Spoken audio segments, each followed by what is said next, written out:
Welcome back to New Rockstars. It's me, MT, and spoilers for Thor Love and Thunder ahead because we're going to be talking about the second post-credit scene that formally introduced Valhalla to the MCU. I hope you're gone because I just spoiled it, so I hope you're gone. Oh my god, please leave if you haven't seen this movie. It's specifically how I believe that one Anthony Edward Stark is about to meet up with the coolest gravity scientist Thor has ever rollerbladed within that holy hallowed hall of heroes. And let me tell you why, my nerd babies. But before we do, be sure to hit up newrockstarsmerch.com to find our latest obsession shirt inspired by Thor Love and Thunder. And also Miss Marvel. Both of those shirts are amazing and can be bought over at newrockstarsmerch.com. So hit up newrockstarsmerch.com today. All right, so Thor Love and Thunder, of course, at the very end, finally introduced the realm of Valhalla to the Marvel Cinematic Universe, establishing that in order to gain admittance into Valhalla, you must be a god who died in battle. And I believe that Tony Stark is one of those gods, mostly because of what appears to be the MCU's secret apparent definition as to what a god is in the MCU. And it looks like to me that what makes you a god in the MCU is having a crazy amount of cosmic energy flowing throughout your nervous system. That's it, really.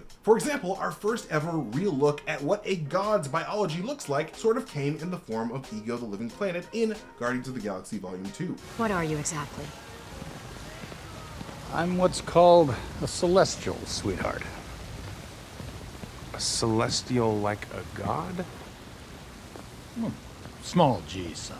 Ego was literally just a big-ass brain filled with blue cosmic energy at the very center of his planet. And a little bit later in that movie, Peter Quill himself becomes a god by connecting with and channeling the unbelievably massive amounts of cosmic energy that lived inside of Ego's planet. And after Peter made that connection to the light within Ego's planet, Ego specifically tells Peter that death would be a stranger to him because he is now a god. Oh, Peter, death will remain a stranger to both of us, as long as the light burns within the planet.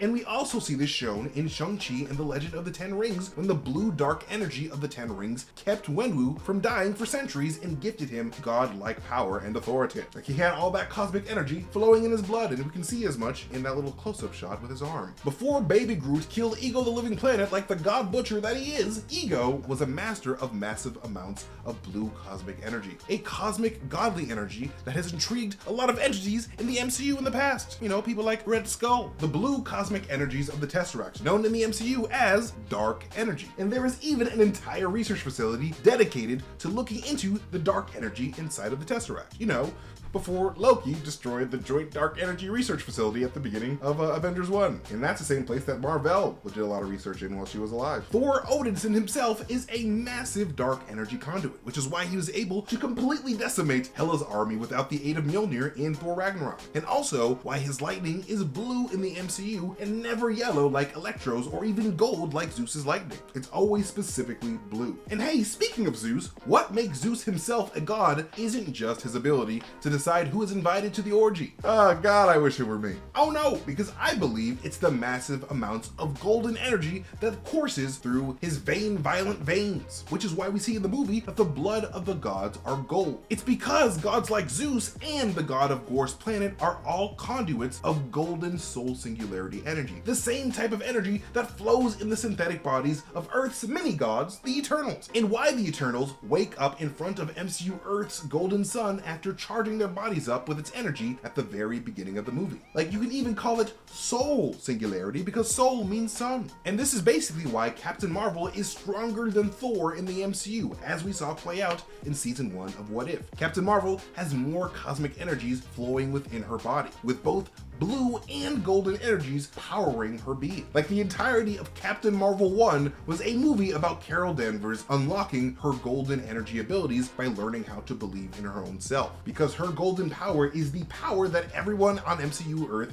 is entitled to, because it's the golden energy from the sun, which is why all the sorcerers in Kamar-Taj use golden energy for their, portals and stuff. And she only really used her blue dark energy powers that she got from the Tesseract for the first 2 acts of the film. Thor himself would not get access to this type of golden power until he started wielding the golden thunderbolt of Zeus halfway through Thor Love and Thunder. And when that happened, the power of Thor became a combination of blue dark energy and gold soul singularity. And that is very much represented represented in his actual attire throughout the film. He wears blue and gold. And also, considering that Arishem told us that Celestials are literally born from the aggregated golden energies of intelligent life, energy levels really do determine your status of godhood in the MCU, which is why Jane Foster, a normal human woman for most of her life, was able to enter Valhalla at the very end of her life, because her body was flowing with both the blue and golden energies that were coursing through Thor Odinson's body at the end of the film. And it's all because the very enchantment that Odin put into the hammer. It's like whosoever is worthy gets the power of Thor. The power of Thor Odinson, and at that time he was wielding his normal blue powers alongside the orange powers of Zeus's thunderbolt. So yeah, Jane Foster died in battle with the status of a god. And if those are the prerequisites to enter Valhalla, I cannot think of a human being that has had more cosmic energy in their body than Tony Stark did during the final Avengers battle. Because Tony Stark had not one cosmic singularity like the Eternals, not two cosmic singularities like Captain Marvel, or even the Scarlet Witch, who at the time of WandaVision and Multiverse of Madness was in possession of red chaos energy and yellow Mind Stone energy from Vision. Tony Stark himself had all 6 core energies of the MCU coursing throughout his soon-to-be fried body, and he used those energies to save the entire universe from certain doom. You know, more than the gods of the universe were using their energies for anyway. They were just chilling. Like at the last moment of his life, Tony Stark wielded the power of a god and became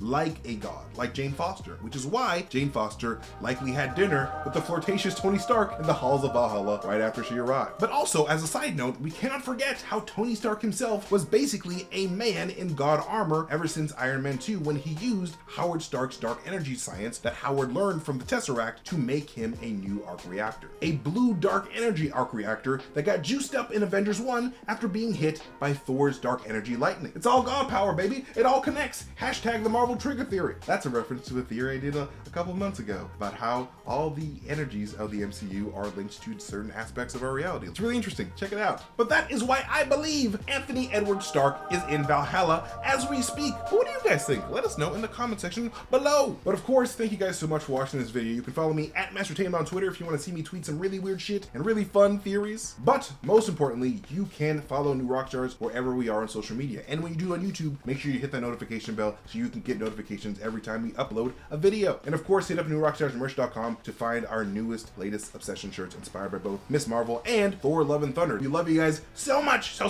much. Please be safe. We'll see you guys next time. Goodbye.